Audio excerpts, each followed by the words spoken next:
سامعین اور ناظرین اکرام، السلام علیکم ورحمۃ اللہ وبرکاتہ۔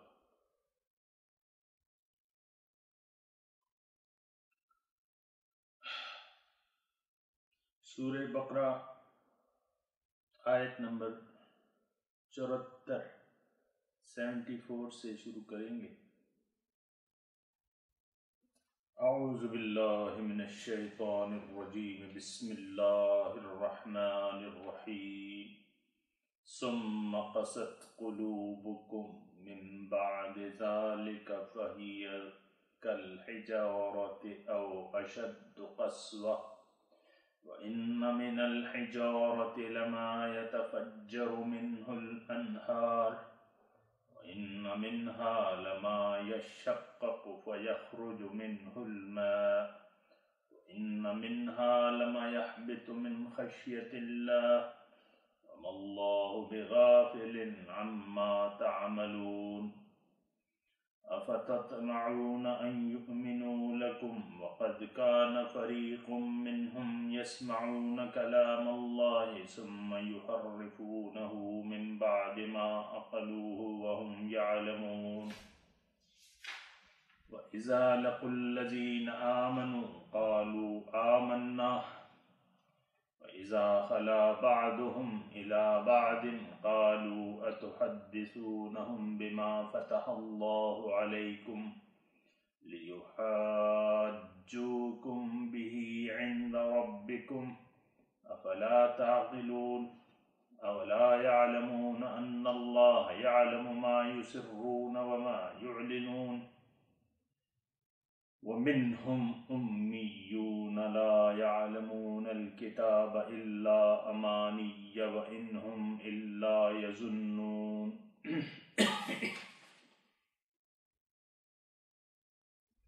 ثم قست قلوبكم، پھر سخت ہو گئے تمہارے دل، من بعد ذالک، اس کے بعد، وَهِيَ كَالْحِجَارَةِ، مانند پتھر کے ہو گئے، او اشد قسوہ، یا اس سے بھی زیادہ سخت۔ وَإِنَّ مِنَ الْحِجَارَةِ، کیونکہ بعض پتھر ایسے ہوتے ہیں، لَمَا يَتَفَجَّرُ مِنْهُ الْأَنْهَارُ، کہ اس سے نہریں بہہ نکلتی ہیں۔ وَإِنَّ مِنْهَا لَمَا يَشَقَّقُ، اور بعض ایسے ہوتے ہیں جو پھٹ جاتے ہیں، فَيَخْرُجُ مِنْهُ الْمَاءُ، اس سے پانی کے چشمے بہہ نکلتے ہیں۔ وَإِنَّ مِنْهَا، اور اس میں سے بعض پتھر ایسے ہوتے ہیں، لَمَا يَحْبِطُ مِنْ خَشْيَةِ اللَّهِ، جو گر جاتے ہیں اللہ کے خوف سے۔ وَمَا اللَّهُ بِغَافِلٍ عَمَّا تَعْمَلُونَ، اللہ تعالیٰ غافل نہیں ہے جو کچھ تم کر رہے ہو۔ أَفَتَطْمَعُونَ أَن يُؤْمِنُوا لَكُمْ، کیا تم امید رکھتے ہو، یعنی امید نہ رکھو، أَن يُؤْمِنُوا لَكُمْ، کہ وہ تمہارے دین پر ایمان لے آئیں گے۔ وَقَدْ كَانَ فَرِيقٌ مِّنْهُمْ، اور ہے اس میں سے ایک گروہ ایسا، یسمعون کلام اللہ، جس کی عادت یہ ہے کہ جو سنتا ہے اللہ کا کلام، ثم یحرفونہ من بعد ما عقلوہ، پھر اس میں تحریف کر دیتا ہے بعد اس کو سمجھ لینے کے، وہم یعلمون، اور وہ جانتے ہیں، یعنی جانتے بوجھتے اس میں تحریف کر دیتے ہیں۔ وَإِذَا لَقُوا الَّذِينَ آمَنُوا، اور جب وہ ملتے ہیں مومنوں سے، قَالُوا آمَنَّا، وہ کہتے ہیں کہ ہم ایمان لے آئے۔ وَإِذَا خَلَا بَعْضُهُمْ إِلَى بَعْضٍ، اور جب وہ ملتے ہیں بعضے سے، قَالُوا أَتُحَدِّثُونَهُمْ بِمَا فَتَحَ اللَّهُ عَلَيْكُمْ، تو وہ کہتے ہیں کہ کیا تم ہمیں، أَتُحَدِّثُونَهُمْ، کیا تم خبر دیتے ہو ان مومنوں کو، بما فتح اللہ علیکم، جو اللہ تعالیٰ نے تم پہ کھول دی ہیں، وہ باتیں ان کو تم کیوں بیان کرتے ہو؟ اس لیے لیحاجوکم، تاکہ وہ تمہیں دلیل میں لے آئیں، تمہارے خلاف دلیل پیش کریں، عند ربکم، تمہارے رب کے نزدیک۔ افلا تعقلون، کیا تم عقل سے کام نہیں لیتے؟ اولا یعلمون، کیا یہ لوگ نہیں جانتے، ان اللہ یعلم ما یسرون وما یعلنون، کہ اللہ تعالیٰ جانتا ہے جو کچھ یہ چھپا رہے ہیں اور جو کچھ یہ ظاہر کرتے ہیں۔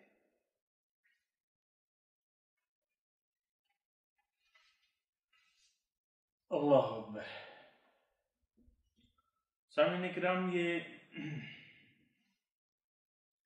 قوم یہود کا تذکرہ ہو رہا ہے، اللہ تعالیٰ ہمیں بیان کر رہے ہیں، اور میں آپ کو بتا چکا ہوں کہ یہ سارے اس میں ہمارے لیے ہدایت ہے، یعنی یہ اس قوم کا حال ہے، لیکن اللہ تعالیٰ ہمیں عبرت کے واسطے اللہ تعالیٰ ہمیں بتا رہے ہیں کہ کہیں ایسا نہ ہو کہ اے مسلمانوں، ان سے امامت لے کر اے مسلمانوں میں نے تمہیں دے دی ہے، لیکن ایسا نہ ہو کہ کہیں تم ان کے اعمال کی پیروی شروع نہ کر دو۔ تو اس لحاظ سے ان کی تقریباً تاریخ اللہ تعالیٰ بتا رہے ہیں، اور پھر جو کچھ انہوں نے کیا تو اس کے اللہ تعالیٰ نے اس کے جواب میں جو رد عمل اللہ تعالیٰ کی طرف سے ظاہر ہوا وہ بھی بتایا جا رہا ہے۔ تو بات یہ ہے کہ یہ مضمون بیان تو یہود کا ہو رہا ہے، لیکن ہمارے لیے ہو رہا ہے، ہماری نصیحت کے لیے ہو رہا ہے، کہ اس میں ہمارے لیے نصیحت ہے۔ اللہ اکبر۔ تو جو گزشتہ سبق تھا اس میں یہ تھا کہ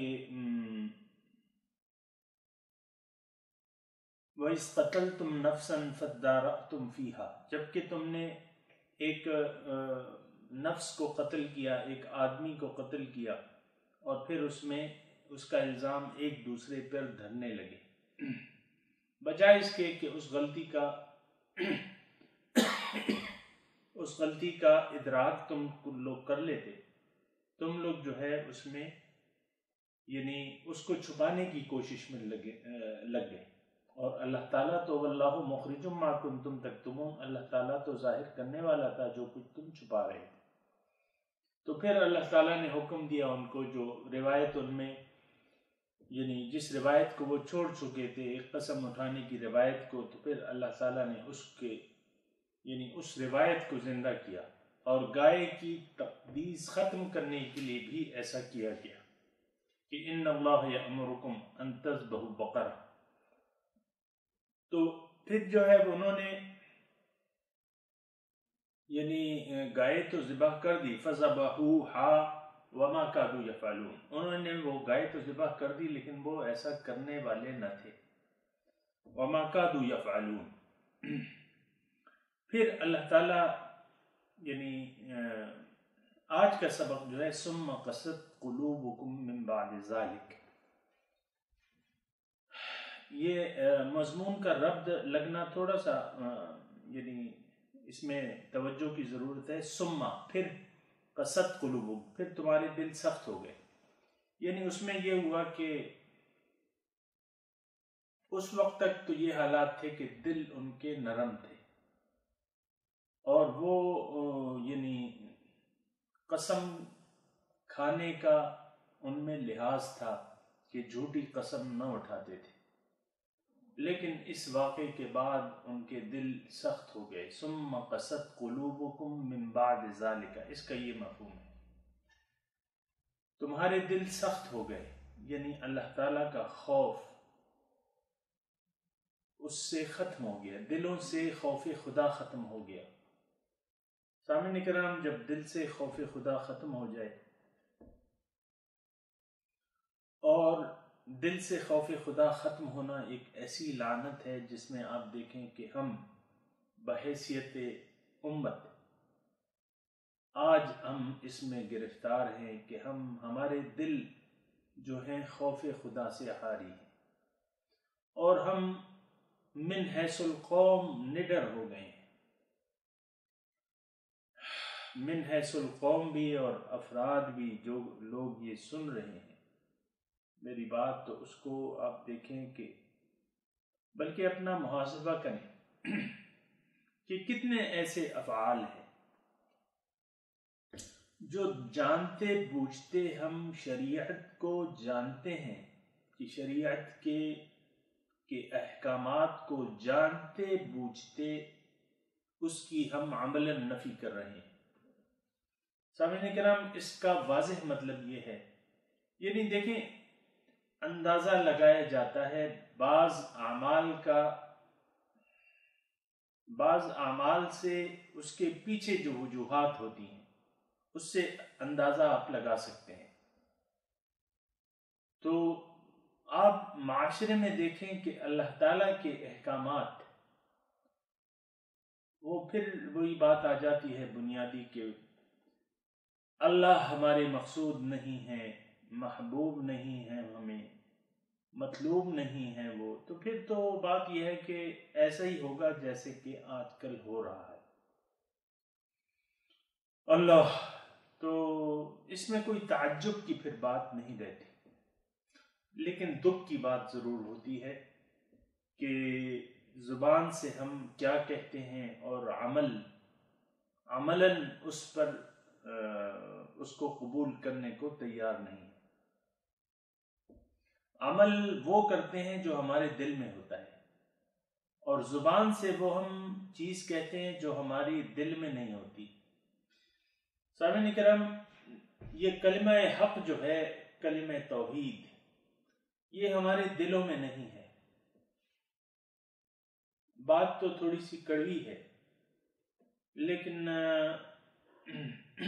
احتساب کی بھی، اپنے احتساب کی بھی بات ہے، اور اپنے محاسبے کی بات ہے کہ کیا ہم اپنا محاسبہ کریں گے، کیا یہ کلمہ ہمارے جو ہم زبان سے کہتے ہیں یہ ہمارے دل کی آواز ہے؟ ایسی بات نہیں ہے۔ یہ باتیں تھوڑی سی شاید آپ پر کچھ میرے سامعین پر نئی لگتی ہوں، لیکن اس کی اگر حقیقت میں آپ جائیں تو آپ جان جائیں گے کہ بات ایسی ہے جو کہ یہ بوڑھا کہہ رہا ہے۔ اور بات یعنی اس کا مطلب یہ ہے کہ ہمارے دل میں جو بات ہے وہ یہ ہے کہ بھئی میرے نفس کے علاوہ، میری خواہشات کے علاوہ میرا کوئی خدا نہیں، یعنی میں نے اپنی مرضی کرنی ہے، اپنی مرضی چلانی ہے، اپنی مرضی سے جینا ہے۔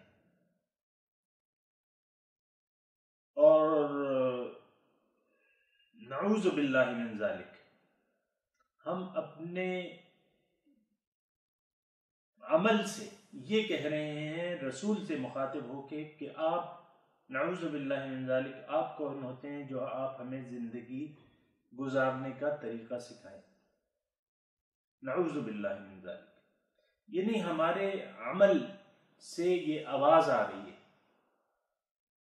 اللہ تعالیٰ سے مخاطب ہیں کہ آپ کا جو بتایا ہوا دین ہے یہ ہم نے نہیں لینا، ہم نے تو اپنی مرضی کرنی ہے، اپنی مرضی سے جینا ہے۔ آپ کا جو قرآن ہے یہ ہے، ٹھیک ہے، ہم مانتے ہیں کہ آپ کا کلام ہے، لیکن ہم نے اس کو ریشمی غلافوں میں بند کر کے طاق نسیہ میں رکھ دینا ہے، اور ضرورت کے وقت جو ہے اس کو اٹھانا ہے۔ اور وہ ضروریات میں نے آپ کو بتا دی ہیں کہ کن مواقع پہ قرآن کو ہم اٹھاتے ہیں۔ بات بڑی دکھ کی بات ہے اگر ایسا ہے،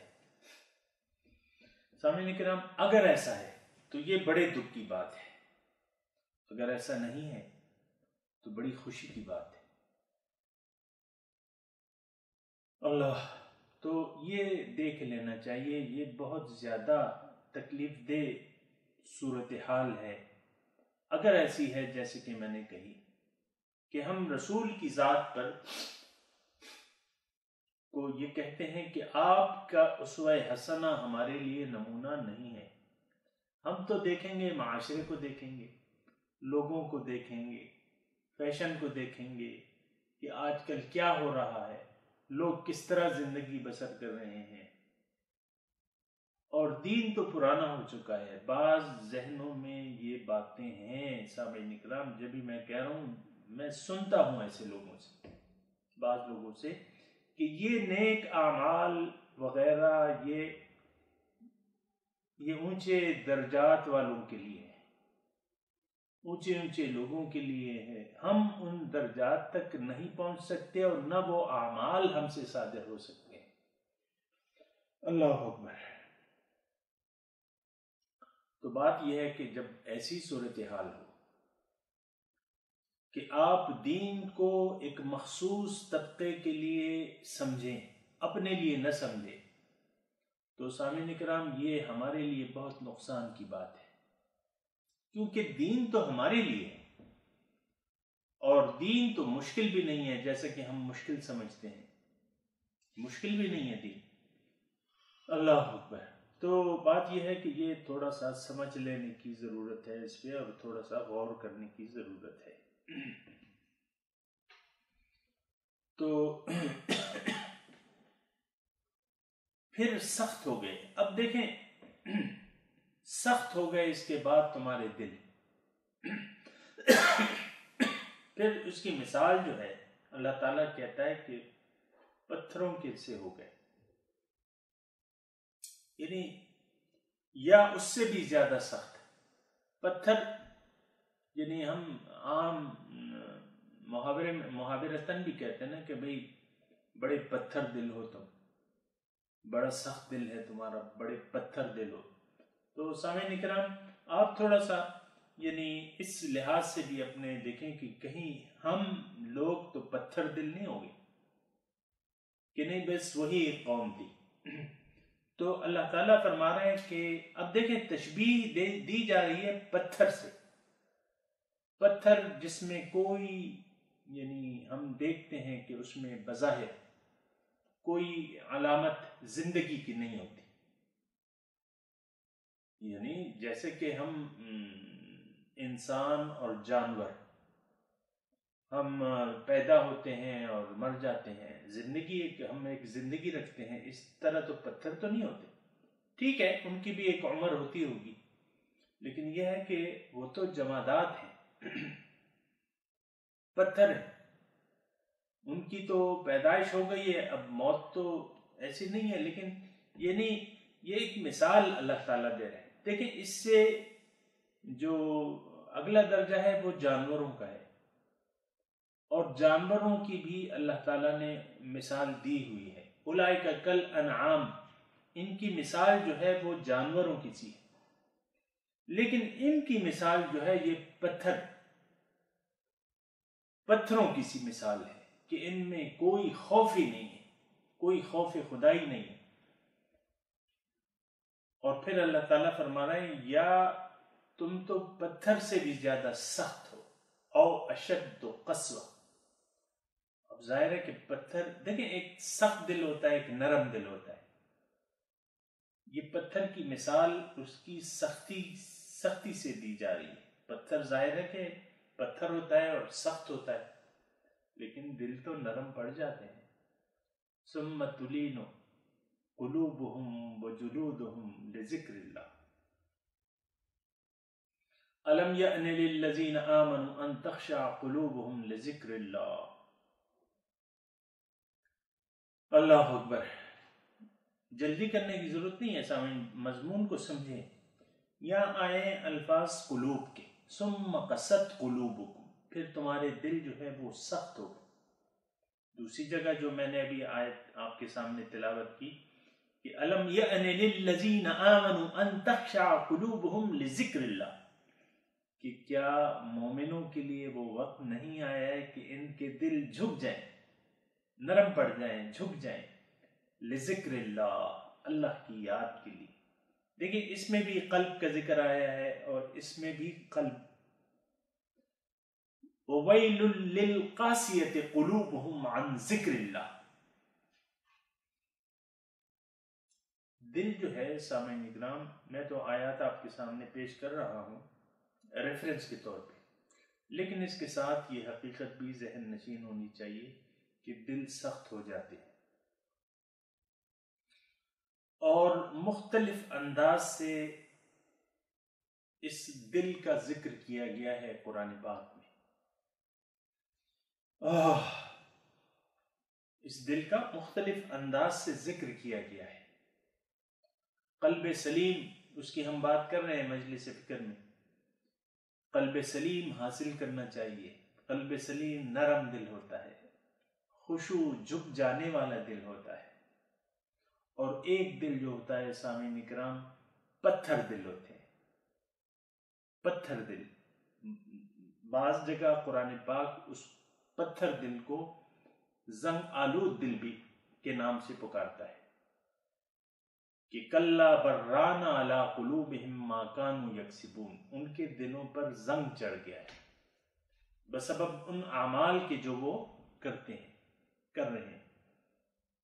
ثم قست قلوبکم، پھر تمہارے دل جو ہیں سخت ہو گئے، من بعد ذالک، اس کے بعد، فہی کالحجارہ، مثال سختی میں مثال پتھر کی ہوگی۔ تو پتھر کتنا نرم ہوتا ہے؟ آپ نے کوئی نرم پتھر دیکھا ہے؟ سارے سخت پتھر تو نام ہی سختی کا ہے۔ او اشد قسوہ، یا پتھروں سے بھی زیادہ سخت۔ وَإِنَّ مِنَ الْحِجَارَةِ، کیونکہ اللہ تعالیٰ فرماتے ہیں کہ پتھروں میں سے تو بعض ایسے ہوتے ہیں لَمَا يَتَفَجَّرُ مِنْهُ الْأَنْهَارُ، کہ اس سے نہریں بہنے نکلتی ہیں۔ یہ آپ کا دریائے سندھ کا منبع کیا ہے؟ پتھر ہے، پتھر سے دریا بہ نکلتے ہیں۔ وَإِنَّ مِنَ الْحِجَارَةِ لَمَا يَتَفَجَّرُ مِنْهُ الْأَنْهَارُ، پتھروں میں، یعنی تمہارے دل تو پتھر سے بھی زیادہ سخت ہے، اور پتھر، کیونکہ پتھر تو ایسی چیز ہے کہ اس سے بعض وقت نہریں بہ نکلتی ہیں۔ وَإِنَّ مِنْهَا لَمَا يَشَّقَّقُ فَيَخْرُجُ مِنْهُ الْمَاءُ، بعض اس میں ہے کہ اس سے پھٹ جاتے ہیں اور اس میں سے پانی بہ نکلتا ہے۔ سامعین کرام، بعض ہو سکتا ہے، میرے تو چشمدید ہے، پتھر ہے، پہاڑ ہے، پتھروں سے پانی، اس کے بیچ سے پانی نکل رہا ہے۔ یہ چشمے بعض وقت آپ نے دیکھے ہوں گے، چشمے جو ہیں وہ پتھروں کے بیچ سے پانی نکل رہا ہے۔ تو پتھروں میں تو ایسے بھی ہیں۔ وَإِنَّ مِنْهَا لَمَا يَحْبِطُ مِنْ خَشْيَةِ اللَّهِ، اور وہ ان میں سے بعض ایسے ہیں کہ جو گر جاتے ہیں اللہ کے خوف سے۔ پہاڑ اوپر سے، پتھر اللہ کے خوف سے گر جاتے ہیں، یعنی ان میں بھی ایسے پتھر ہوتے ہیں جو بعض اللہ کے خوف سے۔ سامعین کرام، پتھر جو ہیں ان میں ایک زندگی ضرور ہوتی ہے، اگرچہ ہم ہر چیز میں زندگی ہے، لیکن ہم اس سے اتنا واقف نہیں ہیں۔ مثال کے طور پہ، اس پہ میں زیادہ آپ کو وقت نہیں لیتا، لیکن حضور صلی اللہ علیہ وسلم فرماتے ہیں کہ میں جب نبی نہیں تھا تو مکے میں ایسے میں پتھر کو جانتا ہوں جس سے میں گزرتا تو وہ مجھے سلام کرتا۔ حضرت علی رضی اللہ تعالیٰ عنہ فرماتے ہیں کہ ہم مکے میں جاتے تھے تو درخت اور پہاڑ، حضور کے ساتھ میں جب جاتا تھا تو درخت اور پہاڑ حضور صلی اللہ علیہ وسلم پر سلام پیش کرتے تھے، السلام علیکم یا رسول اللہ، الصلاۃ والسلام علیک یا سیدی یا رسول اللہ، یہ سلام پیش کرتے تھے۔ اس کے حضور صلی اللہ علیہ وسلم احد پہاڑ کے بارے میں کہتے ہیں کہ یہ پہاڑ، ہم اس سے محبت کرتے ہیں اور یہ ہم سے محبت کرتا ہے۔ حضور صلی اللہ علیہ وسلم نے کنکریاں اپنے ہاتھ میں لی تو لوگوں کو وہ تسبیح کرنے لگی اور لوگوں کو ان کی بنبناہٹ سنائی دی، کنکریوں کی جو تسبیح کی بنبناہٹ تھی وہ سنائی دی۔ تو سامعین کرام، اللہ تعالیٰ فرماتے ہیں کہ یہ پتھر سے بھی زیادہ سخت دل ہو گئے ہیں کہ یہ اللہ کی تسبیح اور تحلیل کی طرف آمادہ نہیں ہوتے، اور خوف خدا سے بالکل عاری ہو گئے. وَمَا اللَّهُ بِغَافِلٍ عَمَّا تَعْمَلُونَ.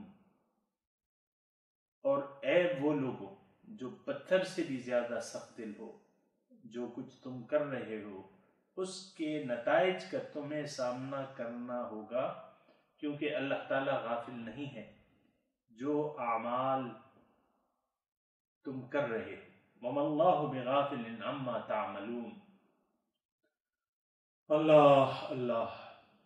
سامعین کرام، یہ جو آخری آیت ہے مَا اللَّهُ بِغَافِلٍ عَمَّا تَعْمَلُونَ، ہم تو سمجھتے ہیں یعنی ہمارے اعمال ایسے ہیں کہ ہم اللہ تعالیٰ کے وجود کا ادراک نہیں کر پا رہے، اور بار بار اللہ تعالیٰ ہمیں اس طرف متوجہ کر رہا ہے کہ بھئی میں تو دیکھو سن رہا ہوں، میں دیکھ رہا ہوں، تمہاری باتوں کو دیکھ رہا ہوں، تمہارے اعمال. خبیر بما تعملون، سمیع بصیر، انہ هو السمیع البصیر. بے شک وہ سننے والا اور دیکھنے والا ہے، اور وہ خبیر ہے جو کچھ تم کر رہے ہو. یہ اللہ تعالیٰ کی طرف سے غفلت اس وقت ہوتی ہے سامعین کرام کہ جب ہم اللہ تعالیٰ کے وجود کو محسوس نہ کر سکیں. سامعین کرام، ایک یہ قیمتی نقطہ ہے. اگر ہم لوگ اس کو سمجھنے کی کوشش کریں، اور اگر کسی کو اپنے احوال کی درستگی مطلوب ہو، تو پھر یہ ہے کہ وہ اللہ تعالیٰ کے وجود کا احساس پیدا کر لے کہ اللہ تعالیٰ مجھے دیکھ رہا ہے. وہ حضور صلی اللہ علیہ وسلم جو فرماتے ہیں نا کیفیت احسان، حضرت جبرائیل علیہ السلام نے حدیث جبرائیل میں وہ یاد کریں کہ حضرت جبرائیل علیہ السلام نے ان سے پوچھا کہ مل احسان یا رسول اللہ، اے اللہ کے رسول یہ احسان کیا چیز ہے؟ تو اللہ کے رسول نے جواب دیا اعبد ربک کأنک تراہ فإن لم تکن تراہ فإنہ یراک.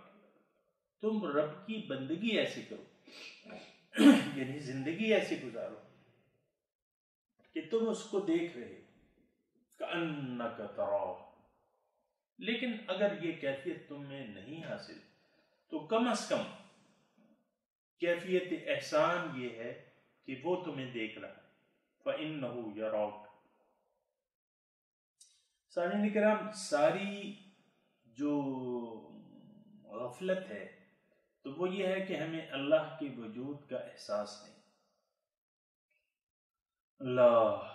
اللہ تعالیٰ کے وجود کا احساس نہیں ہے. تو سامعین کرام، اس میں میں زیادہ اس وقت بات نہیں کر رہا، لیکن خوف خدا اس وقت ہوتا ہے کہ جب آپ کو تھوڑا سا احساس ہو جائے کہ ہاں مجھے کوئی دیکھ رہا ہے، کوئی ہستی ہے جس کی نظر میں ہوں،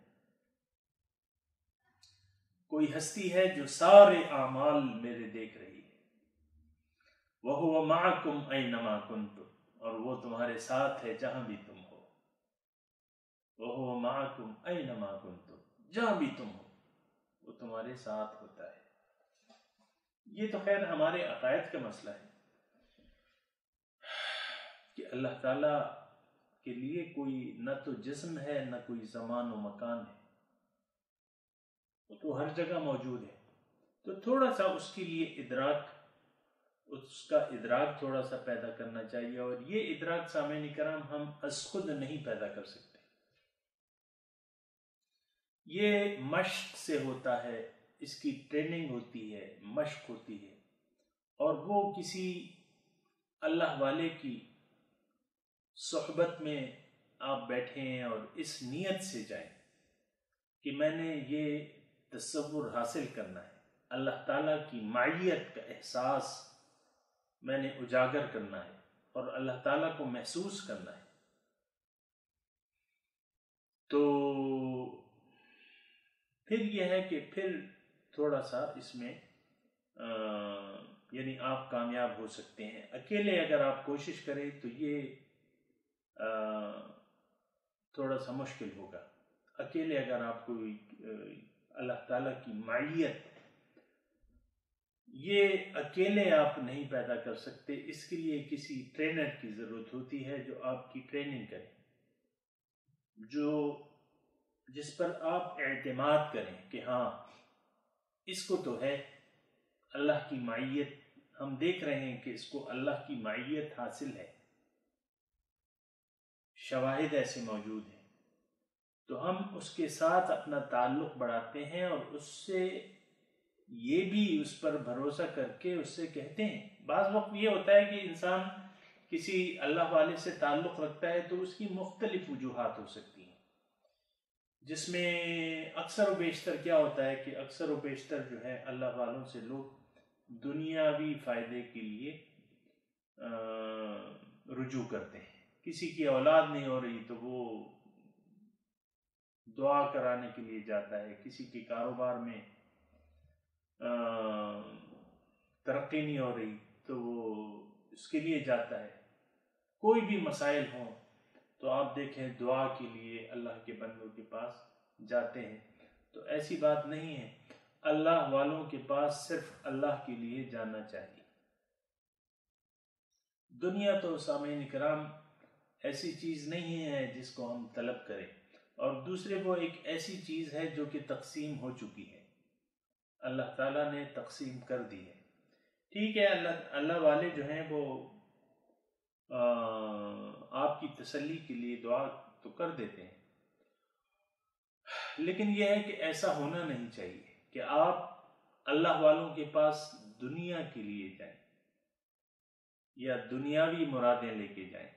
اللہ والوں کے پاس جب بھی جائیں تو اللہ کے قرب کے لیے ان کے پاس نیت رکھیں کہ اللہ یہ ہمیں اللہ سے قریب کر دیں گے اور ہمارا تزکیہ کریں گے۔ تو وَمَا اللَّهُ بِغَافِلٍ عَمَّا تَعْمَلُونَ میں بات کر رہا تھا کہ دیکھو اللہ تعالیٰ غافل نہیں ہے جو کچھ تم کر رہے ہو، دیکھ رہا ہے، تمہیں دیکھ رہا ہے۔ تمہارے دل تو پتھروں سے زیادہ سخت، لیکن اللہ تعالیٰ تمہیں دیکھ رہا ہے۔ اب سامعین کرام آگے چلتے ہیں۔ أَفَتَطْمَعُونَ أَن يُؤْمِنُوا لَكُمْ وَقَدْ كَانَ فَرِيقٌ مِّنْهُمْ يَسْمَعُونَ كَلَامَ اللَّهِ ثُمَّ يُحَرِّفُونَهُ مِن بَعْدِ مَا عَقَلُوهُ وَهُمْ يَعْلَمُونَ۔ اب دیکھیں، پہلے تو اس کی شان نزول کے مطابق میں آپ کو بتاؤں کہ آیات کا جو ترجمہ ہے میں نے آپ کو بیان کر دیا۔ اس میں اللہ تعالیٰ کہہ رہا ہے مومنوں سے کہ تمہارا کیا خیال ہے کہ یہ تمہارے دین کو قبول کر لیں گے؟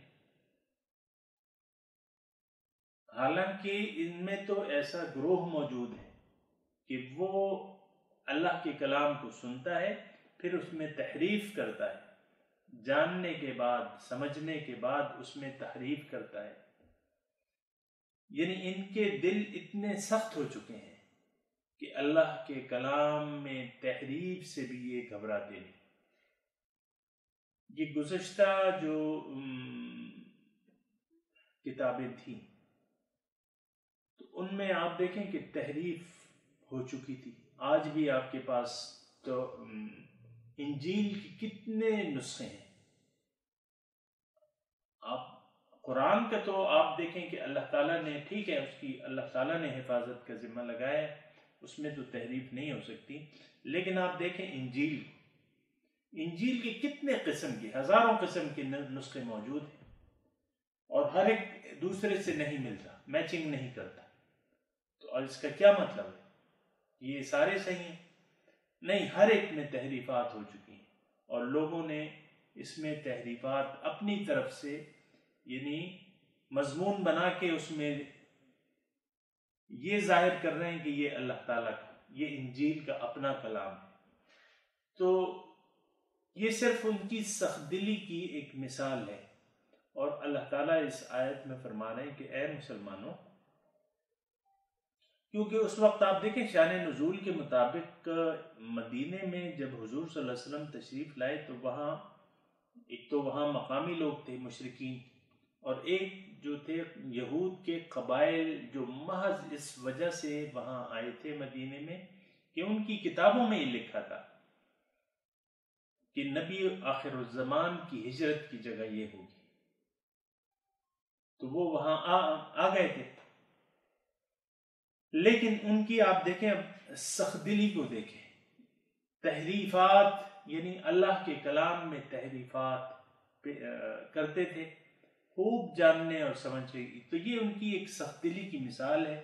یعنی اتنے سخت دل ہو گئے تھے. تو اب حضور صلی اللہ علیہ وسلم جب تشریف لائے تو آپ دیکھیں فلما جاءہم ما عرفوا کفروا بہ، جب آ گیا ان کے پاس جو انہوں نے پہچان لیا پھر اس سے انکار کر دیا. کفروا بہ. سامعین کرام، کسی ہستی کو مان لینا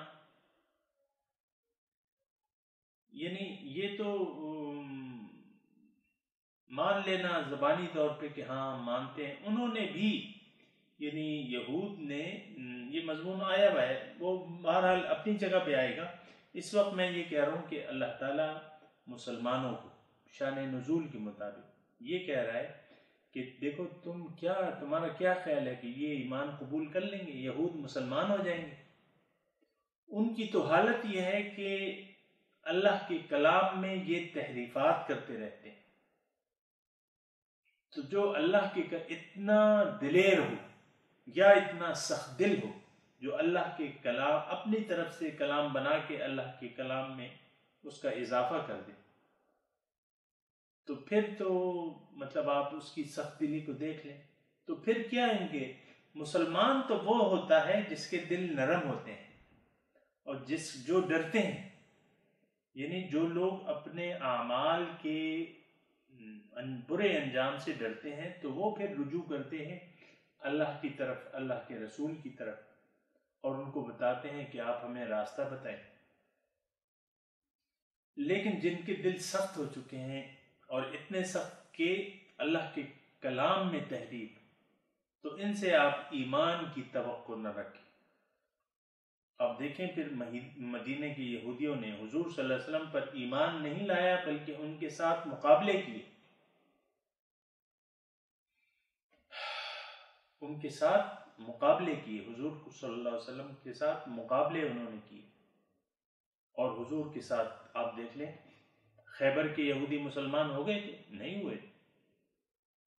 ادھر اسی طرح بنو نذیر، بنو قینقاع، ایک قبیلے کو تو حضور صلی اللہ علیہ وسلم نے قتل کر دیا ان کی وعدہ خلافیوں کی وجہ سے. بنو قریظہ تھے، بنو نذیر تھے، بنو قینقاع تھے. یہ تو ان کو یہ تمام من حیث القوم انہوں نے انکار کر دیا تھا. اللہ ماشاء اللہ بعض لوگ جو ہیں وہ انفرادی طور پہ یہود وہ ایمان لے آئے تھے، لیکن اکثر جو ہیں وہ تو بے ایمانی چلے گئے. یعنی کتنی آپ دیکھیں کہ کتنی بدبختی کی بات ہے. اور یہ کون لوگ تھے؟ یہ مسلمان، اپنے دور کے مسلمان لوگ تھے جو کہ حضرت موسیٰ علیہ السلام کے ماننے والے تھے، اور تمام عقائد وہ بظاہر مانتے تھے. توحید، رسالت، آخرت، جس سے قرآن بحث کرتا ہے، جو کہ ضروری عقائد ہیں، یہ تمام ان عقائد کے وہ معتقد تھے، مانتے تھے. لیکن حضور صلی اللہ علیہ وسلم جب تشریف لائے تو فلما جاءہم ما عرفوا کفروا بہ، جب آ گیا ان کے پاس کہ انہوں نے پہچان لیا تو انکار کر دیا. سامعین کرام، یہ نفسانی خواہشات کی پیروی، حب مال، حب جاہ، یہ آپ اگر کہیں نوٹ بک ہے آپ کے پاس تو نوٹ کر لیں. یہ چیزیں جو ہیں یہ انسان کو لے ڈوبتی ہیں، انسان کو لے ڈوبتی ہیں. تو یہ ایک بہت خطرناک چیز ہے کہ انسان اپنی حب مال اور حب جاہ اس میں اگر مبتلا ہو جائے اپنی یعنی یہودی اس وقت کیا تھے؟ وہ ایک ظاہری ان کا ایک یعنی وہ بنا ہوا تھا کہ وہ عالم تھے، یا ان کا دین کو بیچنے والے بن گئے تھے.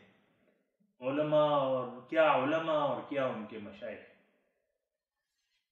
تو یہ ایک چیز جو ہے یہ یعنی قابل نوٹ ہے کہ جو شخص دنیا یا حب مال اور حب جاہ، حب مال تو آپ کو معلوم ہے، حب جاہ سے جب بھی میں کہتا ہوں تو یہ اپنی ذات، آپ اپنے آپ کو کچھ سمجھنے لگیں، اپنی شخصیت کو کچھ سمجھنے لگیں، اور یہ بہت بری عادت ہے، اور اسی وجہ سے حب مال اور حب جاہ کی وجہ سے وہاں کے یہود جو ہیں وہ، اور خوف خدا سے عاری تھے وہ تو ظاہر بات ہے، تو انہوں نے حضور صلی اللہ علیہ وسلم کی رسالت کو ماننے سے اور اس پر ایمان لانے سے انکار کر دیا۔ تو بات یہ ہے کہ یہ انتہائی ایک خطرناک عادت ہے اور خطرناک بات ہے۔ اللہ اکبر۔ تو اللہ تعالیٰ مومنوں کو کہہ رہے افتطمعون ان یؤمنوا لکم، کہ افتطمعون یعنی اس میں استفہام انکاری ہے، یعنی کیا تمہیں کیا طمع ہے،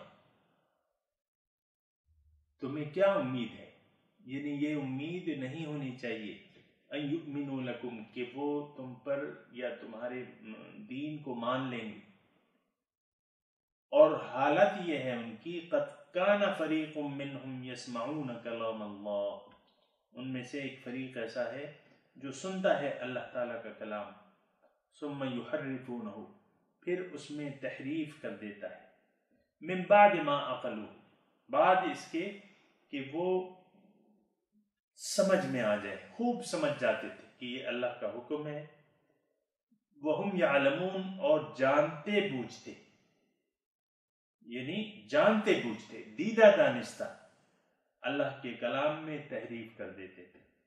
تو جب ایک انسان اس حد تک گر جائے یا اس کا دل اس حد تک سخت ہو جائے تو پھر تو وہ کسی بات پر ایمان نہیں لاتا۔ وہم یعلمون اور وہ یعنی جانتے ہیں۔ اب بات یہ ہے کہ تھوڑا سا اگر ہم اس میں اپنے لیے دیکھیں تو ایسی تحریفات سامعین کرام آج ہم نے بھی کر لی ہیں، اگرچہ قرآن دین کی حفاظت کا ذمہ اللہ تعالیٰ نے لے لیا ہے، اور ہمارے پاس اللہ تعالیٰ کا شکر ہے قرآن بھی اصل حالت میں ہے، اور احادیث جو صحیح حدیثہ ہیں تو وہ یعنی مکمل طور پر محفوظ ہیں، لیکن اس کے باوجود آپ دیکھیں کہ ہم لوگوں نے معنن تحریف کی ہوئی ہے۔ یحرفونہ کا آپ کو میں نے بتایا نہیں، یحرفونہ تحریف کی دو اقسام ہیں، ایک تو آپ لفظاً تحریف کر لیں، ایک معنن تحریف کر لیں اس کے مضمون میں، ایک تو لفظاً کہ آپ لکھ دیں، اور ایک معنن تحریف ہوتی ہے یعنی اس کے معنی بدل دیں آپ یا اس کی مختلف توجیہ کر دیں۔ مثال کے طور پر میں آپ کو کہتا ہوں، یعنی سمجھنے کے لیے، جو کہ یعنی حضور صلی اللہ علیہ وسلم کی ختم نبوت جو ہے وہ ثابت ہے، لیکن آپ دیکھیں کہ ایک فرقہ اب ہم میں ایسا ہے جو کہ حضور صلی اللہ علیہ وسلم کے بعد کسی اور نبی کی بھی رسالت کا پر ایمان لایا ہوا ہے۔ ظاہر ہے کہ وہ مراد اس سے میری قادیانی فرقے سے، اب دیکھیں یہ ایک فرقہ بن گیا ہے اور ہزاروں اس کے ماننے والے بھی ہیں، اور آج کل یعنی دین کی جتنی وضاحت ہے یا حضور صلی اللہ علیہ وسلم نے جتنی وضاحت کی بھی ہے، اور یعنی قرآن میں بھی ان کی ختم نبوت کے بارے میں ہے، ما كان محمد ابا احد من رجالكم ولكن رسول الله وخاتم النبیین، اللہ تعالی محمد صلی اللہ علیہ وسلم تم میں سے کسی بیٹے کے باپ نہیں ہے، مردوں میں سے کسی کے باپ نہیں ہے، احد من رجالکم ولکن رسول اللہ، لیکن یہ اللہ کے رسول ہیں اور خاتم النبیین ہیں. یہ آیت ہے. ٹھیک ہے. اس کے بعد جو ہے پھر حضور صلی اللہ علیہ وسلم کی طرف جب آئے تو احادیث کی ایک لمبی فہرست ہے جس میں حضور صلی اللہ علیہ وسلم نے اس بات کو واضح کیا ہے، لا نبی بعدی، میرے بعد کوئی. اسی طرح مختلف قسم کی جن سے بالکل واضح ہیں. لیکن میں صرف یہ بات کہہ رہا ہوں، یہ احمدی فرقہ جو ہے اس کی میں صرف مثال دے رہا ہوں آپ کو. یحرفونہ من بعد ما عقلوہ، یسمعون کلام اللہ ثم یحرفونہ. تحریف آج بھی ہو رہی ہے قرآن میں، اگرچہ لفظاً تحریف نہیں ہو رہی لیکن معنوی تحریف ہو رہی ہے. ان تمام جو کہ آپ کو میں نے احمدی فرقے کی آپ کو میں بتا رہا ہوں نا بات، یعنی قرآن سے بھی میں نے آپ کو بالکل واضح، اور پھر احادیث میں حضور صلی اللہ علیہ وسلم بیان کرتے ہیں اپنی ختم نبوت کا، ان تمام کا معنی انہوں نے کچھ اور ہی لے لیا اور پھر ایک ایسے جھوٹے مدعی نبوت کی پر ایمان لا چکے ہیں یہ لوگ. تو بات یہ ہے کہ یہ تو پھر تحریف اور کسے کہتے ہیں کہ آپ اس کے معنی کو بدل دیں. تو معنی صرف یہ احمدی طبقہ نہیں ہے، سامنے کہہ رہا ہوں، یہ تو میں نے ایک مثال کے طور پہ آپ کو بیان کی. حضور صلی اللہ علیہ وسلم کی آپ دیکھیں ایک فرقہ ایسا ہے کہ جو حضور صلی اللہ علیہ وسلم کی احادیث کو نہیں مانتا،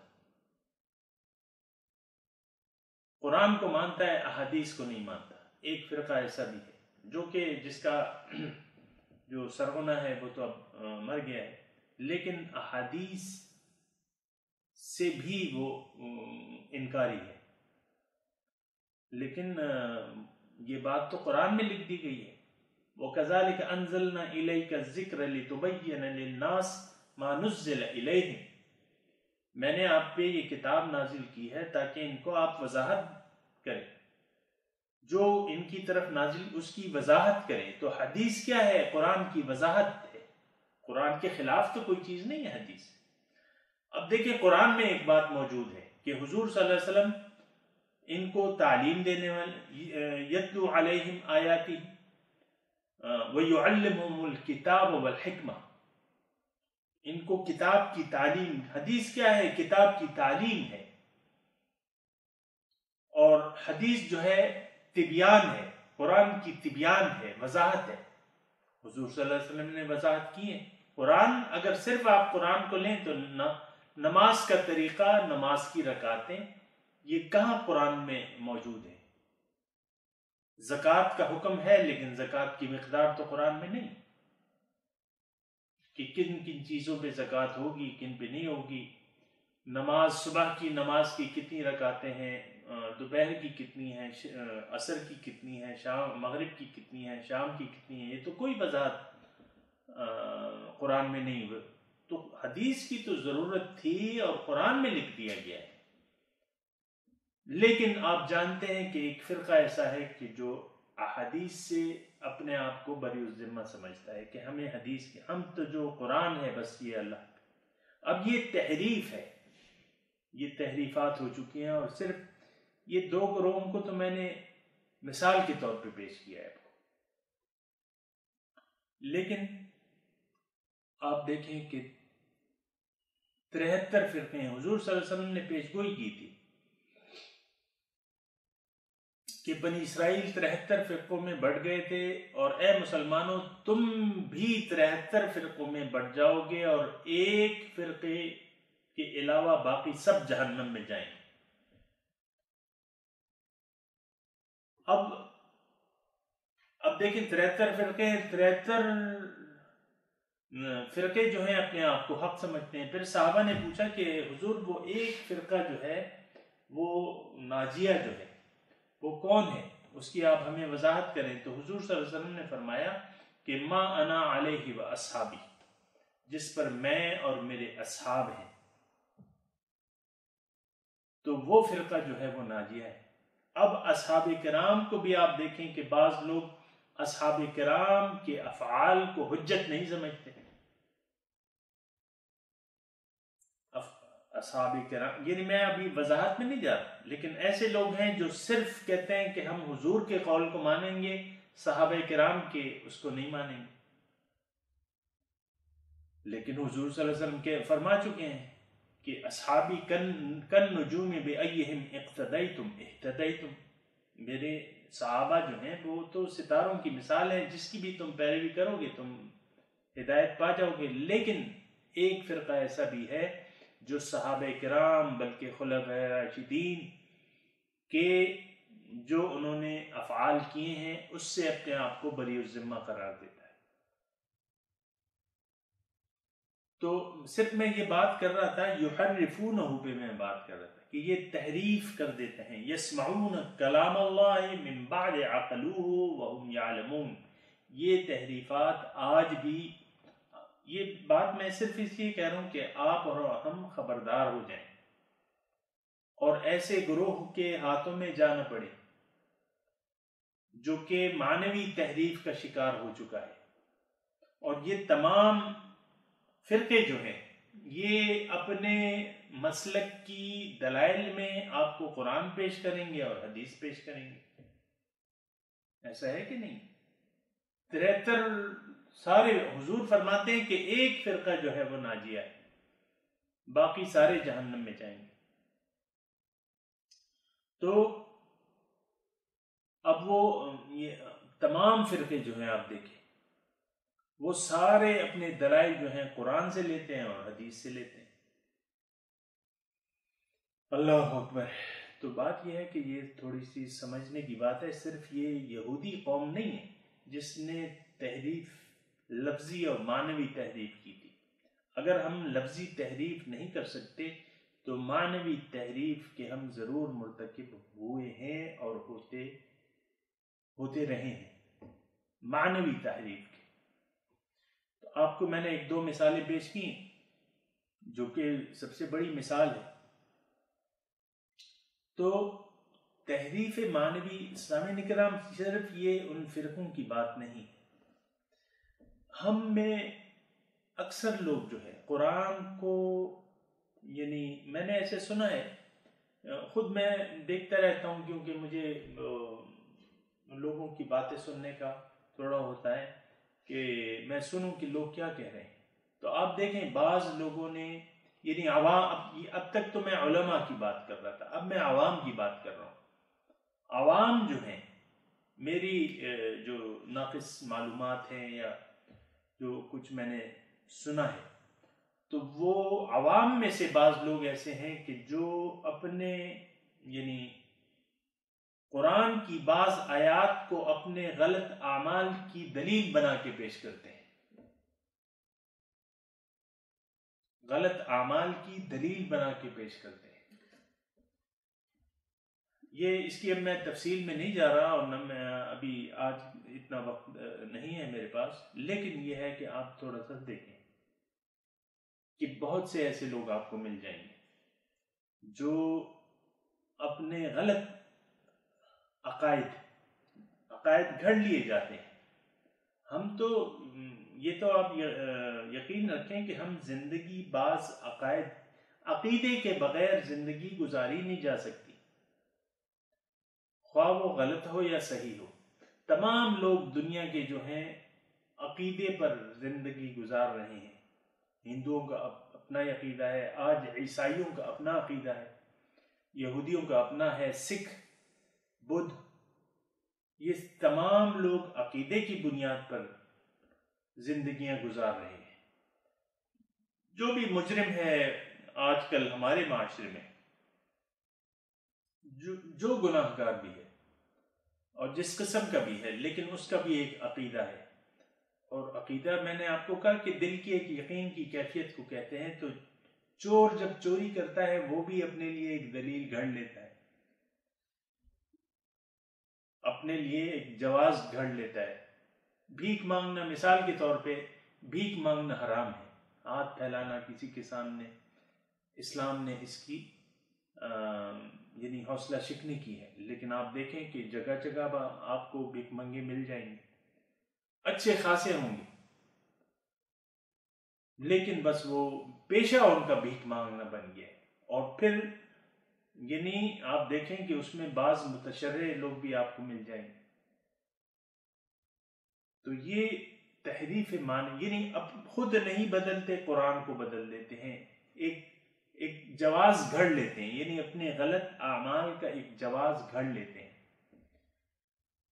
تو پھر ایسا ہوتا ہے، خلاصہ میں بیان کر رہا ہوں کہ اگر کسی کی ذہنیت ایسی ہو جائے جو حق کی متلاشی نہ ہو اور اپنے اعمال کے لیے قرآن اور حدیث سے من گھڑت دلائل اپنے لیے بنا لے اور اس کے سہارے زندگی گزارے، تو یہ شخص جو ہے یہ اپنی زندگی میں کامیاب نہیں ہوگا. تو ضرورت اس بات کی ہے کہ ہم حق کو پہچاننے کی کوشش کریں. دیکھیں جو بھی لوگ زندگی گزار رہے ہیں یہ نظریات پر زندگی گزار رہے ہیں، لیکن نظریات انہوں نے جو اخذ کیے ہیں وہ قرآن کے مطابق نہیں ہیں، وہ حدیث کے مطابق نہیں ہیں، وہ صحیح نہیں ہیں. تو اسی لیے تو معاشرہ بے راہ روی کا شکار ہے. تو ضرورت اس بات کی ہے کہ ہم حق کے متلاشی بن جائیں. حق جہاں سے بھی ہمیں ملے ہم اس کو قبول کر لیں، اس کو قبول کر لیں، اس پر ایمان لیں اور اس پر عمل کرنا شروع کر دیں. وآخر دعوانا ان الحمد للہ رب العالمین. والسلام علیکم ورحمۃ اللہ وبرکاتہ.